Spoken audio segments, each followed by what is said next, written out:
l'hiver, pendant le mes de rets, che resa la pelera, che consistava a tuar lo porc che serviva de provisions tutta l'annada. Tous les veïns que réunissent d'aida treballaven cot de mà. Et los us que tenen lo porc per les pates e lo boixer que plantava lo botet de lo cot e après lo porc que era mort.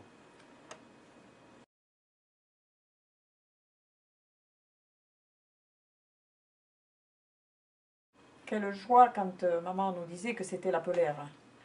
Parce que pour nous, c'était un jour de fête. Tous les voisins venaient. C'était la veille déjà, on commençait par faire les merveilles. Et les hommes arrivaient le matin pour casser la croûte. Nous étions bien sûr à côté d'eux. Tout le monde y allait de sa petite histoire. Bon, le casse-croûte était assez copieux. Je vois toujours ces gamelles de soupe qu'elle mettait sur la table, plus la sauce. Et ensuite ces fameuses merveilles qu'elle nous faisait qui étaient délicieuses. Les hommes n'en avaient sans doute pas assez parce qu'en plus ils mettaient le café plus l'agnole. Alors je ne vous dis pas après quand il fallait aller attraper le cochon. C'était un peu la corrida.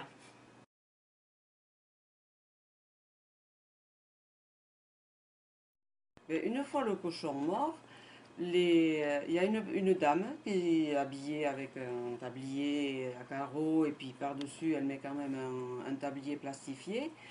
Elle se prépare avec une bassine, elle se met sous le cou du cochon pour récupérer le sang qui est versé dans une bassine.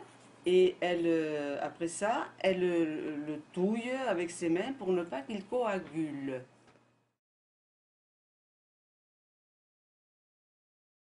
Les hommes récupèrent les tripes, qu'ils déposent, ou le ventre, comme tu voudras, qu'ils déposent dans une loge de bois avec les manches de chaque côté de façon à pouvoir le porter.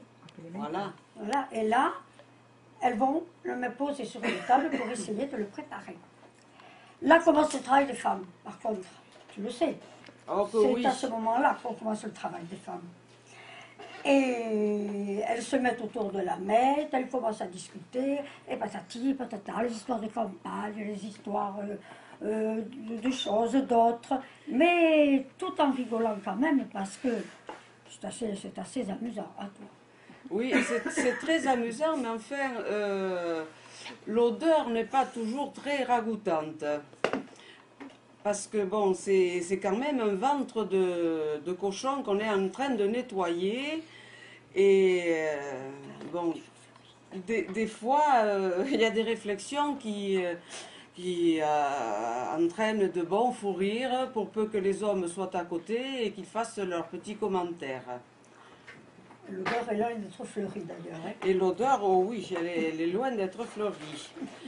Et puis après donc, tout ça, les boyaux sont coupés donc, à une certaine longueur. Après, ce sont les boyaux des boudins qui sont coupés un peu plus petits. Mais alors là, l'odeur est encore pire. Et la vue aussi, elle n'est pas très, très agréable. Mais bon, on est dans un contexte où c'est la pélaire et tout le monde se met au diapason et tout le monde s'y met. Quand les boyaux sont nettoyés, on les remet dans la maille. Et puis il y a une dame, toujours un peu la plus âgée souvent. Et on appelle ça, on les chaque avec du sel. Et on recommence, et on recommence. Et on les tourne, et on les retourne. Et on les tourne, et on les retourne. On fait encore avec du sel, du vinaigre. C'est vrai qu'ils sont très propres. Et après on rince avec de l'eau. Mais enfin, c'est un sacré travail quand même. Et lorsque la viande est cuite, Alors là commence notre séance. Voilà, point. Point.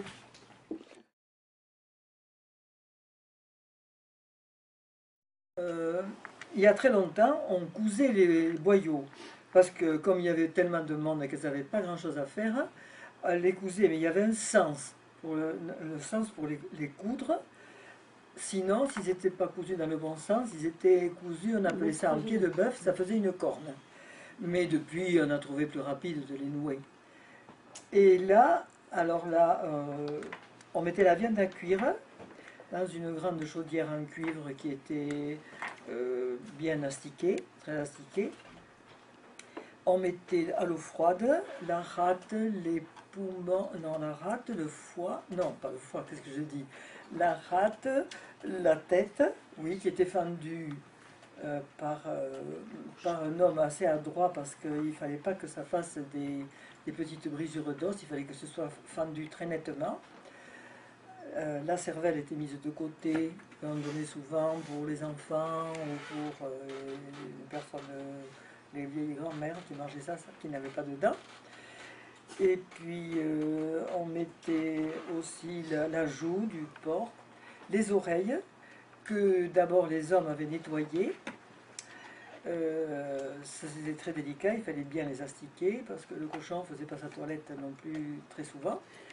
Et ensuite, on faisait un feu de sarment, ou alors, plus moderne, sur le pied à gaz, on les flambait, les oreilles. Une fois qu'elles étaient vraiment propres, très lavées, on les mettait à cuire.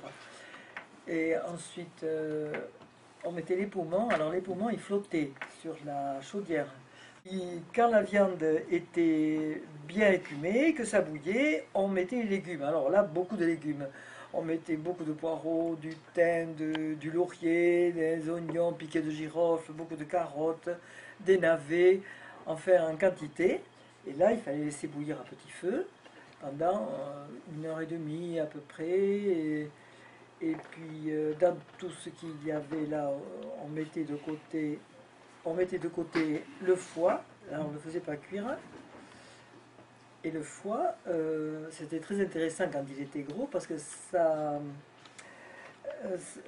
donnait le poids du pâté. Plus le foie était gros, plus il y aurait de pâté parce que c'était un pourcentage de gras par rapport au pâté. Voilà. Puis après, quand c'était cuit, les femmes retiraient la viande et faisaient cuire les boudins. Quand la viande était cuite, elles faisaient hacher la viande, oui. On surveillait la viande pour qu'elle soit cuite à point. Parce que si elle était trop cuite, les boudins étaient embouillis. Voilà. Voilà, puis et là, alors là, il fallait la viande chaude, il fallait la couper, il fallait peler la langue, qui avait cuit, avait pelé la langue. Alors, certains la mettaient à la graisse, d'autres la mettaient au boudin. Ça, c'est le truc de chacun. Et puis quand la viande était hachée, paraît-il que c'était mieux de la hacher à la main que de la hacher au hachoir. Maintenant, moi je me demande si on ne faisait pas ça pour occuper les femmes, de couper à la main. C'était peut-être mieux, au hachoir, je ne sais pas. Pareil, on coupait à la main, ça faisait des gros morceaux, c'était meilleur dans le boudin. Et là, la quantité de sang, c'était au goût de la maîtresse de maison, qui en mettait plus ou moins.